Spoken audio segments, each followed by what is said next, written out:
ಆಫೀಸ್ನ ಇನ್ಶೂರೆನ್ಸ್ಗಿಂತ ಹಾಸ್ಪಿಟಲ್ನ bill ಜಾಸ್ತಿ ಆಗುತ್ತೆ ಅಂತ ನನಗೆ ಕಾಯಿಲೆ ಬಂದಮೇಲೆ ಗೊತ್ತಾಯಿತು. ಅದೇ ನಾನು ಹೆಲ್ತ್ ಇನ್ಶೂರೆನ್ಸ್ ತಗೊಂಡಿದ್ರೆ.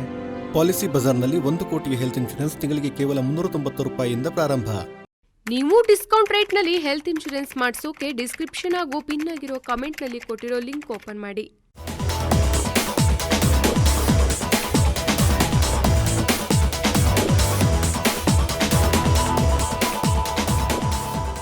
ಹಾಯ್ ಫ್ರೆಂಡ್ಸ್, ಇದು mastmaga.comನ ಇಂಟರ್ನ್ಯಾಷನಲ್ ಬುಲೆಟಿನ್ ಸುತ್ತು ಜಗತ್ತು. ನಾನು Amar Prasad. Israel, hummus, Ukraine, Russia ಘೋರ ಯುದ್ಧಗಳನ್ನು ನಡೆಸ್ಕೊಂಡು ಬಡದಾಡ್ತಿರೋ ಟೈಮ್ನಲ್ಲಿ ಇದೀಗ ಜರ್ಮನಿ ಹೊಸ ಬಾಂಬ್ ಸಿಡಿಸಿದೆ. ರಷ್ಯಾ ಶೀಘ್ರ 3ನೇ ಮಹಾಯುದ್ಧಕ್ಕೆ ನಾಂದಿ ಹಾಡುತ್ತೆ ಅನ್ನೋ ಆಘಾತಕಾರಿ ಹೇಳಿಕೆಯನ್ನ ಜರ್ಮನಿ ನೀಡಿದೆ. ಅಷ್ಟು ಮಾತ್ರ ಅಲ್ಲ, ಜರ್ಮನಿ ಸೇನೆ ಯುದ್ಧಕ್ಕೆ ತಯಾರಿ ಮಾಡ್ಕೊಳ್ತಿದೆ ಅಂತ ಕೂಡ ಜರ್ಮನಿ ಹೇಳಿಕೊಂಡಿದೆ. ಜರ್ಮನಿ ಮಹಾಯುದ್ಧಗಳ ಬಳಿಕ ತುಂಬ ಸೈಲೆಂಟ್ ಪವರ್ ಆಗಿತ್ತು. ಆದರೆ 3ನೇ ಮಹಾಯುದ್ಧ ಮತ್ತು ನಾವು ಯುದ್ಧಕ್ಕೆ ತಯಾರಿ ಅನ್ನೋ ಹೇಳಿಕೆಗಳು ಜರ್ಮನಿ ಬಾಯಿಂದ ಬಂದಿವೆ. ಜರ್ಮನ್ ರಕ್ಷಣಾ ಸಚಿವಾಲಯದ ಸೂಕ್ಷ್ಮ ದಾಖಲೆಗಳನ್ನು ಬಿಲ್ಡ್ ಅನ್ನೋ ಅಲ್ಲಿನ ಪತ್ರಿಕೆಯೊಂದು ಪ್ರಕಟಿಸಿ ಈ ರೀತಿಯ ರಿಪೋರ್ಟ್ ಮಾಡಿದೆ. ಈ ಡಾಕ್ಯುಮೆಂಟ್ನಲ್ಲಿ ಯುಕ್ರೇನ್ಗೆ ಪಾಶ್ಚಿಮಾತ್ಯ ನೆರವು ಕಮ್ಮಿ ಆಗ್ತಿರೋ ಬೆನ್ನಲ್ಲೇ ಮುಂಬರೋ ಫೆಬ್ರವರಿಯಲ್ಲೇ ರಷ್ಯಾ ಅಲಯನ್ಸ್ ಡಿಫೆನ್ಸ್ 2025 ಅನ್ನು ಲಾಂಚ್ ಮಾಡುತ್ತೆ. ಅಂದರೆ ಇದರಲ್ಲಿ ಹೆಚ್ಚುವರಿ 2 ಲಕ್ಷ ಸೈನಿಕರನ್ನು ನಿಯೋಜನೆ ಮಾಡುತ್ತೆ. ಈ ವೇಳೆ ಯುಕ್ರೇನ್ನಲ್ಲಿ ಭಾರಿ ಯುದ್ಧ ಆಗುತ್ತೆ. ಇದಾದಮೇಲೆ ರಷ್ಯಾ ಮುಂದಿನ ಜುಲೈನಲ್ಲಿ ಬಾಲ್ಟಿಕ್ ರಾಷ್ಟ್ರಗಳ ಸಂಘರ್ಷ ಸೃಷ್ಟಿಯಾಗುವಂತೆ ಮಾಡುತ್ತೆ. ಬಾಲ್ಟಿಕ್ ರಾಷ್ಟ್ರಗಳು ಅಂತ ಹೇಳಿದ್ರೆ ಎಸ್ಟೋನಿಯಾ, ಲ್ಯಾಟ್ವಿಯಾ ಮತ್ತು ಲಿಥುವೇನಿಯಾ ವಿರುದ್ಧ ಸೈಬರ್ ದಾಳಿ ಮಾಡುತ್ತೆ. ಜೊತೆಗೆ ಅಲ್ಲಿನ ರಷ್ಯಾ ಮೂಲದ ಜನರನ್ನ ಪ್ರವೋಕ್ ಮಾಡುತ್ತೆ, ಪ್ರಚೋದಿಸುತ್ತೆ. ಯುಕ್ರೇನ್ ಥರ ಅಲ್ಲಿನ ರಷ್ಯಾ ಮೂಲದ ಜನರಿಗೆ ಆತಂಕ ಇದ್ದೇ ಇದೆ, ಭೀತಿ ಇದೆ ಅನ್ನೋ ವಾತಾವರಣವನ್ನು ಸೃಷ್ಟಿ ಮಾಡುತ್ತೆ. ನಂತರ ಸೆಪ್ಟೆಂಬರ್ ಒಳಗೆ ಈ ಸಂಘರ್ಷ ಒಂದು ಹದಕ್ಕೆ ಬಂದಾಗ ಜಾಪಾಡ್ 2024 ಅಥವಾ ಜಾಪಾಡ್ 2024 ಅನ್ನೋ ದೊಡ್ಡ ಮಿಲಿಟರಿ ಅಭ್ಯಾಸ ನಡೆಸುತ್ತೆ. ಇದರಲ್ಲಿ ಸುಮಾರು 50,000 ರಷ್ಯನ್ ಸೈನಿಕರು ಪಶ್ಚಿಮ ರಷ್ಯಾ ಮತ್ತು ಬೆಲರೂಸ್ ಭಾಗದಲ್ಲಿ ಸೇನಾಭ್ಯಾಸ ಮಾಡ್ತಾರೆ. ಆದರೆ ಈ ಅಭ್ಯಾಸದ ಮುಖ್ಯ ಕೆಲಸ ಸೇನೆಯನ್ನು ಹಾಗೆ ಮಿಡ್ ರೇಂಜ್ ಕ್ಷಿಪಣಿಗಳನ್ನು ರಷ್ಯಾ ಆಡಳಿತ ಇರೋ ಕಲಿನಿನ್ ಗ್ರಾಡ್ಗೆ ಮೂವ್ ಮಾಡೋದು. ಈ ಕಲಿನಿನ್ ಗ್ರಾಡ್ ನ್ಯಾಟೋ ರಾಷ್ಟ್ರಗಳಾದ ಲಿಥುವೇನಿಯಾ ಮತ್ತು ಪೋಲೆಂಡ್ ಮಧ್ಯ ಬರುತ್ತೆ. ಸೊ ಈ ಜಾಗಕ್ಕೆ ರಷ್ಯಾ ಸೇನೆಯನ್ನು ನುಗ್ಸುತ್ತೆ. ಇದೇ ವೇಳೆ ನ್ಯಾಟೋ ತಮ್ಮ ಮೇಲೆ ದಾಳಿ ಮಾಡ್ತಿದೆ ಅನ್ನೋ ವಾತಾವರಣವನ್ನು ಸುಮ್ಮನೆ ಕ್ರಿಯೇಟ್ ಮಾಡ್ತಾರೆ. ನಂತರ ನಿಧಾನಕ್ಕೆ ಬೆಲರೂಸ್ ಮತ್ತು ಕಲಿನಿನ್ ಗ್ರಾಡ್ ನಡುವೆ ಸಂಪರ್ಕ ಸಾಧಿಸೋಕೆ ಸುವಲ್ಕಿ ಗ್ಯಾಪ್ ಅನ್ನು ವಶಪಡಿಸಿಕೊಳ್ಳೋಕೆ ಹೊಂಚು ಹಾಕ್ತಾರೆ. ಈ ಸುವಲ್ಕಿ ಗ್ಯಾಪ್ ಸದ್ಯ ಪೋಲೆಂಡ್ ಮತ್ತು ಲಿಥುವೇನಿಯಾ ಮಧ್ಯದಲ್ಲಿದೆ. ಇದೇ ವೇಳೆ ಡಿಸೆಂಬರ್ ಅನ್ನುವಷ್ಟರಲ್ಲಿ ಅಮೆರಿಕ ಅಧ್ಯಕ್ಷ ಚುನಾವಣೆ ಮುಗಿದು ಅಧಿಕಾರ ಹಸ್ತಾಂತರದ ಅವಧಿ ಬರುತ್ತೆ. ಅಮೆರಿಕದಲ್ಲಿ ಸ್ಪಷ್ಟ ಸರ್ಕಾರ ಅಥವಾ ಪೂರ್ಣ ಸರ್ಕಾರ ಇನ್ನೂ ಕೂಡ ಬಂದಿರೋದಿಲ್ಲ. ಇದೇ ಟೈಮನ್ನು ಕರೆಕ್ಟಾಗಿ ಅಡ್ವಾಂಟೇಜ್ ತಗೊಂಡು ಸುವಲ್ಕಿ ಗ್ಯಾಪ್ನಲ್ಲಿ ಗಡಿಗಲಾಟೆ, ದಂಗೆಗಳನ್ನು ರಷ್ಯಾ ಸೃಷ್ಟಿ ಮಾಡುತ್ತೆ. ಇದಕ್ಕೆ ಪ್ರತಿಯಾಗಿ ಜರ್ಮನಿ ರೆಡಿಯಾಗಿರಬೇಕು. ಬೆಲರೂಸ್ನಲ್ಲಿ ರಷ್ಯಾ ನಿಯೋಜಿಸೋ 70,000 ಸೈನಿಕರ ವಿರುದ್ಧ ಜರ್ಮನಿ ಕೂಡ 50,000 ಸೈನಿಕರನ್ನು ರೆಡಿ ಮಾಡಿ ಆ ಭಾಗದಲ್ಲಿ ಇಟ್ಕೋಬೇಕು ಅಂತ ರಕ್ಷಣಾ ಇಲಾಖೆಯ ಡಾಕ್ಯುಮೆಂಟ್ ಹೇಳಿದೆ.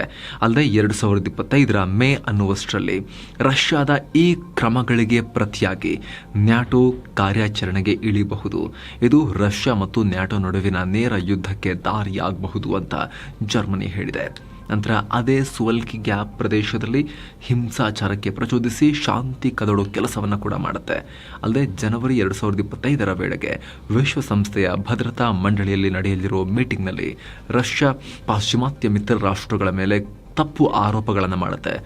ಈ ಮೂಲಕ 2025 ಒಳಗೆ ರಷ್ಯಾ ತನ್ನ ಸೇನಾಪಡೆಯನ್ನು ಬೆಲರೂಸ್ ಮತ್ತು ಬಾಲ್ಟಿಕ್ ರಾಷ್ಟ್ರಗಳ ಒಳಗೆ ನುಗ್ಗಿಸೋ ಸಾಧ್ಯತೆ ಇದೆ. ರಷ್ಯಾವನ್ನು ಫೇಸ್ ಮಾಡೋಕೆ ಜರ್ಮನಿ ಒಟ್ಟು 30,000 ಸೈನಿಕರ ಸೇನಾಪಡೆಯನ್ನು ನಿಯೋಜನೆ ಮಾಡುತ್ತೆ. ಅದೇ ಬೆಲರೂಸ್ನಲ್ಲಿ 70,000 ರಷ್ಯಾ ಸೇನಾಪಡೆ ಸೇರೋ ಸಾಧ್ಯತೆ ಇದೆ ಅಂತ ಅಂದಾಜು ಮಾಡಲಾಗಿದೆ. ಇದೆಲ್ಲದರಿಂದ 2025 ಮೇ ಒಳಗಾಗಿ ಪಾಶ್ಚಿಮಾತ್ಯ ದೇಶಗಳು ಮತ್ತು ರಷ್ಯಾ ಸೇನೆ ನಡುವೆ ಘೋರ ಯುದ್ಧ ಆರಂಭ ಆಗಬಹುದು. ಇದು ಮಹಾಯುದ್ಧಕ್ಕೂ ಕಾರಣ ಆಗಬಹುದು ಅಂತ ಜರ್ಮನಿಯ ಡಿಫೆನ್ಸ್ ಮಿನಿಸ್ಟ್ರಿ ಲೆಕ್ಕಾಚಾರ ಹಾಕಿದೆ. ಒಟ್ಟಾರೆಯಾಗಿ ರಷ್ಯಾ ಹಂತ ಹಂತವಾಗಿ ಯಾವ ರೀತಿಯಲ್ಲಿ ಮುಂದಿನ ವರ್ಷ ನ್ಯಾಟೋ ರಾಷ್ಟ್ರಗಳ ಮೇಲೆ ಯುದ್ಧಕ್ಕೆ ತಯಾರಾಗುತ್ತೆ, ಯಾವ ಸ್ಟ್ರಾಟಜಿಗಳನ್ನು ಬಳಸುತ್ತೆ ಅಂತ ಜರ್ಮನಿ ಈ ಅನಾಲಿಸಿಸ್ ಮಾಡಿದೆ. ಇನ್ನೊಂದು ಕಡೆ PM ನರೇಂದ್ರ ಮೋದಿ ರಷ್ಯಾ ಅಧ್ಯಕ್ಷ ವ್ಲಾದಿಮಿರ್ ಪುಟಿನ್ ಅವರಿಗೆ ಕಾಲ್ ಮಾಡಿ ಮಾತುಕತೆ ನಡೆಸಿದ್ದಾರೆ. ಈ ವೇಳೆ ಉಭಯ ದೇಶಗಳು ತಮ್ಮ ಸ್ಟ್ರಾಟಜಿಕ್ ಪಾರ್ಟ್ನರ್ಶಿಪ್ನ ಪಾಸಿಟಿವ್ ಬೆಳವಣಿಗೆಗಳ ಬಗ್ಗೆ ಡಿಸ್ಕಸ್ ಮಾಡಿದ್ದಾರೆ. ಜೊತೆಗೆ ಮುಂದಿನ ದಿನಗಳಲ್ಲಿ ಎರಡು ದೇಶಗಳು ಒಟ್ಟಾಗಿ ಕೈಗೊಳ್ಳೋ ಕಾರ್ಯಗಳಿಗೆ ಪ್ಲಾನ್ ಮಾಡೋ ಬಗ್ಗೆ ಚರ್ಚೆ ನಡೆಸಿದ್ದಾರೆ. ಅಲ್ಲದೆ ಪ್ರಾದೇಶಿಕ ಮತ್ತು ಜಾಗತಿಕ ಸಮಸ್ಯೆಗಳ ಬಗ್ಗೆ ಕೂಡ ಮಾತುಕತೆ ನಡೆಸಿದ್ದಾರೆ. ಜೊತೆಗೆ ಮುಂಬರೋ ಚುನಾವಣೆ ಫೇಸ್ ಮಾಡೋಕೆ ಒಬ್ರಿಗೊಬ್ರು ವಿಶ್ ಮಾಡ್ಕೊಂಡಿದ್ದೀವಿ ಅಂತ ಕೂಡ PM ಮೋದಿ ಪೋಸ್ಟ್ ಮಾಡಿದ್ದಾರೆ. ಏನೋ ಮಿಡಲ್ ಈಸ್ಟ್ನಲ್ಲಿ ಉದ್ವಿಗ್ನತೆ ಇರೋ ಟೈಮ್ನಲ್ಲಿ ವಿದೇಶಾಂಗ ಸಚಿವ S ಜೈಶಂಕರ್ 2 ದಿನಗಳ ಇರಾನ್ ಪ್ರವಾಸವನ್ನು ಕೈಗೊಂಡಿದ್ದಾರೆ. ಈ ವೇಳೆ ಕೆಂಪು ಸಮುದ್ರ ಬಿಕ್ಕಟ್ಟು ಹಾಗೂ ಇಂಧನ ಪೂರೈಕೆ ವಿಚಾರಗಳ ಬಗ್ಗೆ ಇರಾನ್ ವಿದೇಶಾಂಗ ಸಚಿವ ಹೊಸೇನ್ ಅಮೀರ್ ಅಬ್ದುಲ್ಲಾಹಿನ್ ಜೊತೆಗೆ ಮಾತುಕತೆ ನಡೆಸಿದ್ದಾರೆ. ಮುಖ್ಯವಾಗಿ ಕೆಂಪು ಸಮುದ್ರದಲ್ಲಿ ಸರಕು ಸಾಗಣೆ ಹಡಗುಗಳ ಮೇಲೆ ದಾಳಿಗಳಾಗ್ತಿರೋದ್ರಿಂದ ಭಾರತ ಸೇರಿ ಇಂಟರ್ನ್ಯಾಷನಲ್ ಕಮ್ಯುನಿಟಿ ಕಳವಳದಲ್ಲಿರೋದ್ರ ಬಗ್ಗೆ ಡಿಸ್ಕಸ್ ಮಾಡಲಾಗಿದೆ. ಅಲ್ಲದೆ ಮುಖ್ಯವಾಗಿ ಭಾರತದ ಇಂಧನ ಸೆಕ್ಟರ್ ಹಾಗೂ ಆರ್ಥಿಕತೆಗೆ ಪೆಟ್ಟು ಬೀಳುತ್ತೆ. ಉದ್ವಿಗ್ನತೆ ಇರೋದ್ರಿಂದ ಯಾರೊಬ್ಬರಿಗೂ ಲಾಭ ಇಲ್ಲ. ಎಲ್ಲ ದೇಶಗಳು ಪ್ರಚೋದನಕಾರಿ ಹಾಗೂ ಉದ್ವಿಗ್ನ ಪರಿಸ್ಥಿತಿ ಉಂಟು ಮಾಡೋ ಕ್ರಮಗಳಿಂದ ಹಿಂದೆ ಸರಿಬೇಕು. ಡಿಪ್ಲೊಮಸಿ ಮತ್ತು ಡೈಲಾಗ್ ಮೂಲಕ, ಮಾತುಕತೆ ಮೂಲಕ ಸಮಸ್ಯೆಯನ್ನು ಪರಿಹಾರ ಮಾಡ್ಕೋಬೇಕು ಅಂತ ಹೇಳಿದ್ದಾರೆ. ಆ ಮೂಲಕ ಇಂಡೈರೆಕ್ಟ್ ಆಗಿ ಹೌತಿಗಳಿಗೆ ಸ್ವಲ್ಪ ಸುಮ್ಮನಿರೋಕೆ ಹೇಳಿ ಅಂತ ಜೈಶಂಕರ್ ಇರಾನ್ಗೆ ಕಿವಿ ಮಾತು ಹೇಳಿದ್ದಾರೆ. ಇದಲ್ಲದೆ ಇರಾನ್ ರಸ್ತೆ ಹಾಗೂ ನಗರಾಭಿವೃದ್ಧಿ ಸಚಿವರೊಂದಿಗೂ ಕೂಡ ಮಾತನಾಡಿದ್ದಾರೆ. ಚಬಹಾರ್ ಬಂದರನ್ನ ಒಟ್ಟಾಗಿ ಡೆವಲಪ್ ಮಾಡೋ ಬಗ್ಗೆ ಇನ್ನೂ ಮಾತುಕತೆ ಕಂಟಿನ್ಯೂ ಆಗಿದೆ. ಈ ವೇಳೆ ಜೈಶಂಕರ್ ಇರಾನ್ ಅಧ್ಯಕ್ಷ ಇಬ್ರಾಹಿಂ ರೈಸಿ ಅವರನ್ನು ಮೀಟ್ ಮಾಡಿದ್ದಾರೆ. ಈ ವೇಳೆ ಇತ್ತೀಚೆಗೆ ಇರಾನ್ನ ಕರ್ಮನ್ನಲ್ಲಿ ನಡೆದ IS ಉಗ್ರ ಸರಣಿ ಸ್ಫೋಟ ದಾಳಿಗೆ ಕಳವಳ ವ್ಯಕ್ತಪಡಿಸಿದ್ದಾರೆ. ಸದ್ಯ ರಷ್ಯಾ ಭಾರತಕ್ಕೆ ರಿಯಾಯಿತಿ ದರದಲ್ಲಿ ತೈಲ ಕೊಡೋದನ್ನು ಸ್ಟಾಪ್ ಮಾಡಿರೋದ್ರಿಂದ ಭಾರತ ಕೂಡ ತನ್ನ ಹಳೆಯ ತೈಲ ಮಿತ್ರ ಇರಾನ್ ಕಡೆಗೆ ತಿರುಗಿದೆ. ಈ ನಿಟ್ಟಿನಲ್ಲಿ ಈ ಭೇಟಿ ಸಾಕಷ್ಟು ಮಹತ್ವ ಪಡ್ಕೊಂಡಿದೆ. ಅತ್ತ ಇರಾನ್ ಸೇನಾ ಪಡೆಗಳು ಇರಾಕ್ನಲ್ಲಿರೋ ಇಸ್ರೇಲಿ ಗೂಢಚಾರಿ ಸಂಸ್ಥೆ ಮೊಸಾದ್ ಕಚೇರಿ ಮೇಲೆ ದಾಳಿ ಮಾಡಿದ್ದಾರೆ. ಅಲ್ಲಿನ ಅರೆ ಸ್ವಾಯತ್ತ ಪ್ರದೇಶ ಕುರ್ದಿಸ್ತಾನ್ನಲ್ಲಿರೋ ಕಚೇರಿ ಮೇಲೆ ಬ್ಯಾಲಿಸ್ಟಿಕ್ ಕ್ಷಿಪಣಿ ಬಳಸಿ ದಾಳಿ ಮಾಡಲಾಗಿದೆ. ಇರಾನ್ ವಿದೇಶಾಂಗ ಸಚಿವ ಅಬ್ದುಲ್ಲಾಹಿನ್ ಜೈಶಂಕರ್ ಇದ್ದ ಅದೇ ವೇದಿಕೆಯಲ್ಲಿ ಅಮೆರಿಕಗೆ ಬುದ್ಧಿವಾದವನ್ನು ಕೂಡ ಹೇಳಿದ್ದಾರೆ. ಗಾಜಾದಲ್ಲಿ ಇಸ್ರೇಲ್ ಬೆನ್ನಿಗೆ ನಿಂತಿರೋ ಅಮೆರಿಕಗೆ ಸಂಯಮದ ಬಗ್ಗೆ ಮಾತಾಡೋ ನೈತಿಕತೆನೇ ಇಲ್ಲ ಅಂತ ಕಾಲೆಳೆದಿದ್ದಾರೆ. ಆದರೆ ಇದೇ ಟೈಮ್ನಲ್ಲಿ ಅಮೆರಿಕ ಮೂಲದ ಹಡಗಿನ ಮೇಲೆ ಹೌತಿಗಳು ದಾಳಿ ಕಂಟಿನ್ಯೂ ಮಾಡಿದ್ದಾರೆ. ಅಮೆರಿಕದ ಜಿಬ್ರಾಲ್ಟರ್ ಈಗಲ್ ಅನ್ನೋ ಹಡಗಿನ ಮೇಲೆ ಗುರುತಿಸಲಾಗದ ಯಾವುದೋ ಒಂದು ಆಯುಧನ ಬಳಸಿ ದಾಳಿ ಮಾಡಲಾಗಿದೆ. ಆದರೆ ಯಾವುದೇ ಪ್ರಾಣಹಾನಿ ವರದಿಯಾಗಿಲ್ಲ ಈ ಘಟನೆಯಲ್ಲಿ. ಬ್ರಿಟನ್ ಆರ್ಮಿ ಇತ್ತೀಚೆಗೆ ಬಹಳ ಸದ್ದು ಮಾಡ್ತಾ ಇದೆ. ಮೊದಲು ವೆನೆಜುವೆಲಾ ಗಯಾನಾ ಬಿಕ್ಕಟ್ಟಿಗೆ ತನ್ನ ನೌಕೆ ಕಳಿಸಿತ್ತು. ನಂತರ ಅಮೆರಿಕದೊಂದಿಗೆ ಸೇರಿ ಯೆಮೆನ್ ಹೌತಿ ನೆಲೆಗಳ ಮೇಲೆ ದಾಳಿ ಮಾಡಿತ್ತು. ಇದೀಗ ನ್ಯಾಟೋ ಸಮರಾಭ್ಯಾಸಕ್ಕೆ ದಶಕದಲ್ಲೇ ಭಾರಿ ಪ್ರಮಾಣದಲ್ಲಿ ತನ್ನ ಸೇನೆಯನ್ನು ಡಿಪ್ಲಾಯ್ ಮಾಡೋದಾಗಿ ಹೇಳಿದೆ. ಒಂದಲ್ಲ ಎರಡಲ್ಲ, ಬರೋಬ್ಬರಿ 20,000 ಸಶಸ್ತ್ರ ಪಡೆಗಳನ್ನು ಅಭ್ಯಾಸದಲ್ಲಿ ಇಳಿಸೋಕೆ ಪ್ಲಾನ್ ಮಾಡಿದೆ.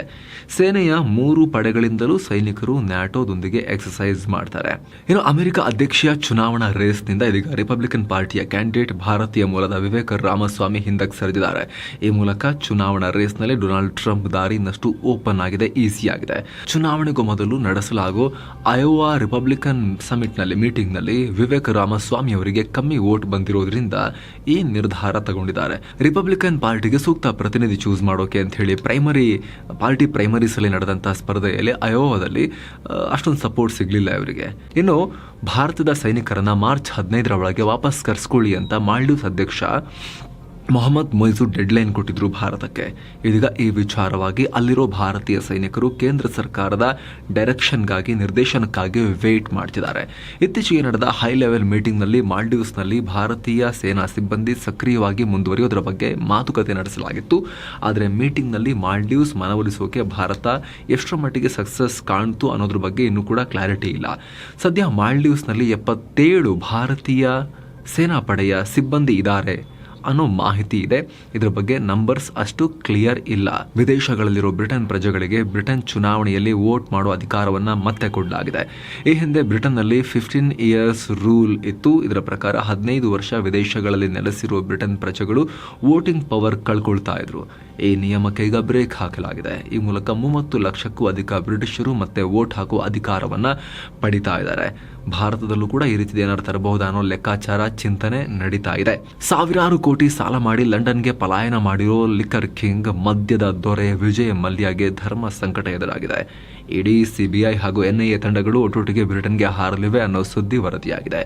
ಮಲ್ಯ ಸೇರಿದಂತೆ ನೀರವ್ ಮೋದಿ, ರಕ್ಷಣಾ ವ್ಯಾಪಾರಿ ಸಂಜಯ್ ಭಂಡಾರಿ ಕೇಸ್ಗಳ ವಿಚಾರವಾಗಿ ತನಿಖಾ ದಳಗಳು ಲಂಡನ್ಗೆ ಹಾರೋಕೆ ರೆಡಿಯಾಗಿವೆ ಅನ್ನೋ ಮಾಹಿತಿ ಬಂದಿದೆ. ಯುಕ್ರೇನ್ ಏರ್ಫೋರ್ಸ್ ರಷ್ಯಾದ 2 ಕಮಾಂಡರ್ ವಿಮಾನಗಳನ್ನು ಹೊಡೆದುರುಳಿಸಿದೆ. ರಷ್ಯಾದ A-50 long range radar detention ವಿಮಾನ ಹಾಗೂ II-22 ವಿಮಾನಗಳನ್ನು ಹೊಡೆದಿದ್ದಾಗಿ ಯುಕ್ರೇನ್ ಹೇಳಿಕೊಂಡಿದೆ. ಭಾನುವಾರ ಅಜೋವ್ ಸಮುದ್ರದಲ್ಲಿ ಈ ವಿಮಾನಗಳು ಹಾರಾಡ್ತಾ ಇದ್ದಾಗ ಈ ದಾಳಿ ಮಾಡಲಾಗಿದೆ. ಅಂದಹಾಗೆ ರಷ್ಯಾ ಬಳಿ 5 A-50 ವಿಮಾನಗಳಿದ್ದು ಪ್ರತಿಯೊಂದಕ್ಕೂ ಬರೋಬ್ಬರಿ $330 ಮಿಲಿಯನ್ ಅಂದರೆ 2,700 ಕೋಟಿ ರೂಪಾಯಿ ಖರ್ಚಾಗುತ್ತೆ. ಸೊ ಇದು ರಷ್ಯಾಗೆ ದೊಡ್ಡ ಪೆಟ್ಟು ಅಂತಾನೆ ಹೇಳಲಾಗ್ತಾ ಇದೆ. ಇನ್ನು ಈ ದಾಳಿಯಲ್ಲಿ ಯಾವುದೇ ಸಾವು ನೋವು ಆಗಿರೋದ್ರ ಬಗ್ಗೆ ಪರ್ಟಿಕ್ಯುಲರ್ ಆಗಿ ಇಂತಿಷ್ಟು ಅನ್ನೋದ್ರ ಬಗ್ಗೆ ನಂಬರ್ ಇನ್ನೂ ಕ್ಲಿಯರ್ ಆಗಿಲ್ಲ. ಉತ್ತರ ಕೊರಿಯಾ ಸರ್ವಾಧಿಕಾರಿ ಕಿಮ್ ಜಾಂಗ್ ಉನ್ ಮತ್ತೊಮ್ಮೆ ದಕ್ಷಿಣ ಕೊರಿಯಾ ಮೇಲೆ ಮುಗಿಬಿದ್ದಿದ್ದಾರೆ. ದಕ್ಷಿಣ ಕೊರಿಯಾ ನಮ್ಮೊಂದಿಗೆ ಯೂನಿಫಿಕೇಶನ್ ಆಗಬೇಕು ಅಂತ ಪ್ರಯತ್ನ ಪಡ್ತಾ ಇದೆ, ಆದರೆ ಇದು ಸಾಧ್ಯ ಇಲ್ಲ. ದಕ್ಷಿಣ ಕೊರಿಯಾವನ್ನು ಅತ್ಯಂತ ಪ್ರತಿಕೂಲ ದೇಶ ಅಂತ ನಾವು ಲಿಸ್ಟ್ ಮಾಡಬೇಕು. ಈ ಬಗ್ಗೆ ನಾವು ಒಂದು ಅಮೆಂಡ್ಮೆಂಟ್ ಪಾಸ್ ಮಾಡಬೇಕು. ಉತ್ತರ ಕೊರಿಯಾ ಯುದ್ಧ ಅಂತ ಬಯಸ್ತಾ ಇಲ್ಲ, ಯುದ್ಧ ಮಾಡಬೇಕು ಅಂತ ಇಷ್ಟ ಇಲ್ಲ. ಆದರೆ ಯುದ್ಧಕ್ಕೆ ಕರೆದ್ರೆ ಸುಮ್ಮನಿರೋದಿಲ್ಲ, ಬರ್ತೀವಿ ನಾವು ರೆಡಿ ಅಂತ ಕಿಮ್ಮಣ್ಣ ಬುಸು ಅಂತ ಬುಸುಗುಟ್ಟಿದ್ದಾರೆ. ಅಮೆರಿಕ ಅಧ್ಯಕ್ಷರ ನಿವಾಸ ವೈಟ್ ಹೌಸ್ ಮೇಲೆ ದಾಳಿಯಾಗುತ್ತೆ ಅನ್ನೋ ಫೇಕ್ ಕಾಲ್ ಬಂದಿದ್ದ ವಿಚಾರ ವರದಿಯಾಗಿದೆ.